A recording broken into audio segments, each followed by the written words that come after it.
Yeah, who that? Yeah, today I enjoyed that ass whooping we gave the Colts today. Even though they was coming back in the fourth quarter, we still whooped their ass today.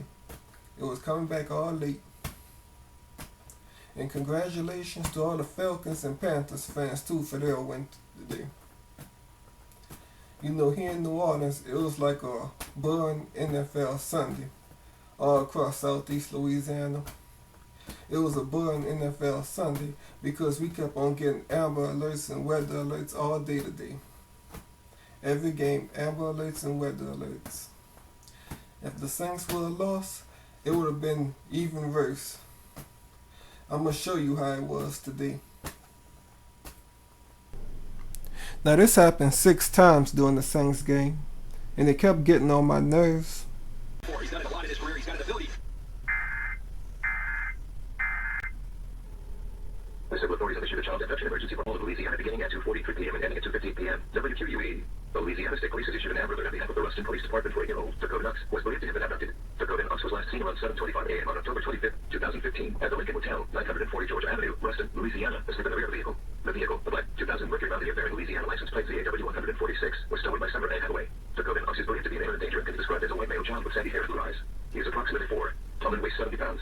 He was last seen wearing an orange shirt, yellow shorts, and a yellow jacket. Summer A. Hathaway is a 23-year-old white female with brown hair and blue eyes. She is approximately 5'2", and weighs 115 pounds. Anyone with information on this abducted child case is urged to immediately call the Ruston Police Department at 318-255-4141-111.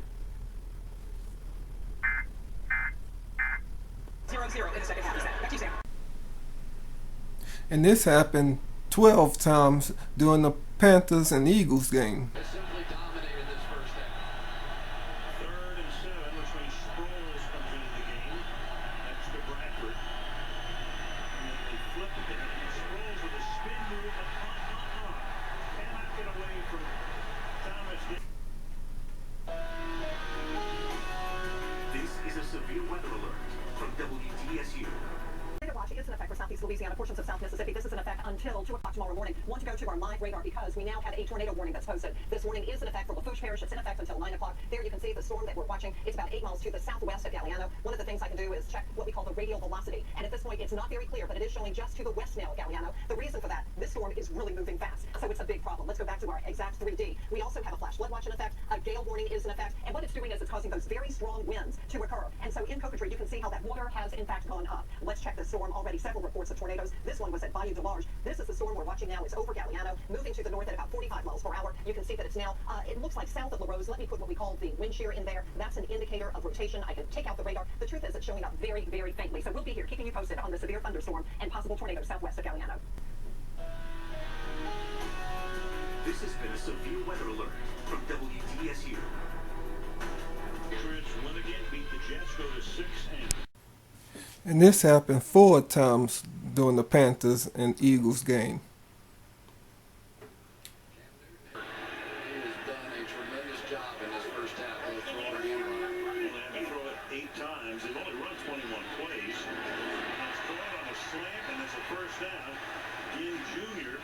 Clock will run down. They don't have a timeout.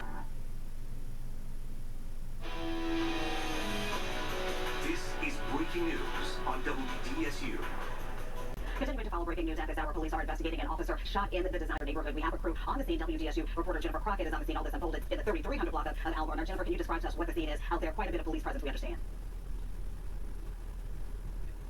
Well, we can tell you just a little bit more information about what we know until we get our shot from our crew in the field of all of this started unfolding. Just about 8 o'clock, here are some live pictures on the scene. You can see that a pretty big contingent of police are out there. We understand NOPD and state police are out there. The officer actually has been taken to the hospital. We understand that the officer was shot somewhere in the neck or face area. Now, we're waiting to get more information from police, but they did confirm within the last 20 minutes or so that they are investigating an incident that unfolded in the 3300 block of Alvar. We also have a crew at the hospital as well, where the officer has been taken. You're looking at live pictures of the scene right now. Now, the officer's out there clearly looking for evidence, just trying to piece together how all of this unfolded. Now, while the shooting happened in the 5th District, we're told that the officer didn't actually work in the 5th District and was not on duty at the time. We do know that this has been just a tough year for law enforcement officers, and certainly we'll keep an eye on the story and update you as more details become available. But again, police working investigating a case of an officer shot in the Desire neighborhood.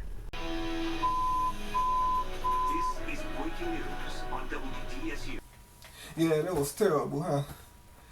And before I leave, I gotta say,